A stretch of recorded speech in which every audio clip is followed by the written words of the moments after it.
Sosok Kolonel CPM Moh Sawi foto bareng dengan Ivan Sugianto, hanya teman bukan bekingan. Sosok perwira TNI berpangkat kolonel yang foto bareng dengan Ivan Sugianto dalam mobil ikut jadi sorotan. Setelah Ivan Sugianto, pengusaha asal Surabaya, viral setelah memaksa siswa sujud. Kepala Pusat Penerangan TNI Maijen Haryanto membantah kolonel tersebut bekingan Ivan Sugianto.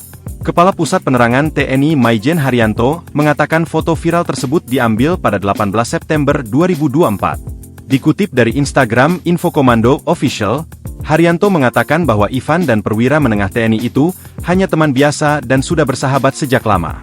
Ia mengatakan kejadian yang dialami Ivan tidak ada hubungannya dengan pamen TNI tersebut. Haryanto menyebut hubungan Ivan dan pamen itu hanya sekadar sahabat, tidak ada hubungan bisnis ataupun backing. Adapun terungkap sosok anggota TNI berpangkat kolonel diketahui bernama Kolonel CPM Moh Sawi. Mengutip tribunnews.com, Jumat, 15 November 2024, ia menjabat Direktur Pembinaan Pendidikan, Dirbindik, Pusat Polisi Militer, Puspom, TNI. Kolonel CPM Moh Sawi, SH, SIP, MH adalah seorang perwira menengah, pamen, di dalam TNI Angkatan Darat, AD. Di TNI AD, Kolonel Moh Sawi diamanahkan untuk mengemban jabatan sebagai Direktur Pembinaan Pendidikan Pusat Polisi Militer, Dirbindik Puspom, TNI AD. Pria dengan nama lengkap Muhammad Sawi ini sudah cukup lama mengemban jabatan sebagai Dirbindik Puspom TNI AD. Sebelumnya, Kolonel CPM Moh Sawi sempat terlebih dahulu menduduki posisi sebagai Komandan Polisi Militer Kodam dan Pomdam 5 Brawijaya.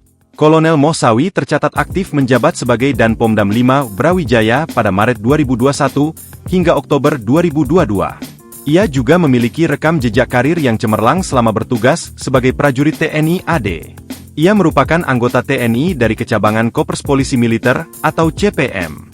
Sebagai anggota CPM, Kolonel Moh Sawi memiliki tugas dalam Kesatuan Bantuan Administrasi, Banmin, TNI AD. Tugas Sawi yaitu membantu kesatuan lain dalam hal administrasi dan pengurusan hukum militer. Dalam karirnya, Kolonel Moh Sawi juga pernah mengisi kursi jabatan sebagai Pak Ahli Matum Dislitbangat dan Pak Ahli Dam 5 Brawijaya. Selain itu, Sawi juga sempat menjabat sebagai Komandan Denpom Malang, Denpom Mojokerto, dan Denpom Madiun. Sawi ternyata bukanlah lulusan Akademi Militer, Akmil. Kolonel Moh Sawi adalah lulusan Sekolah Perwira Prajurit Karir, SEPAPK, ABRI tahun 1994-1995. Semasa sekolah, Moh Sawi mengenyam pendidikan di Pondok Pesantren Salafiyah Syafi'iyah Sukorejo, Situbondo, Jawa Timur. Prajurit yang santri ini memiliki istri yang bernama Nyonya Hikmah Sawi dan menganut agama Islam. Download Tribun X sekarang, menghadirkan lokal menjadi Indonesia.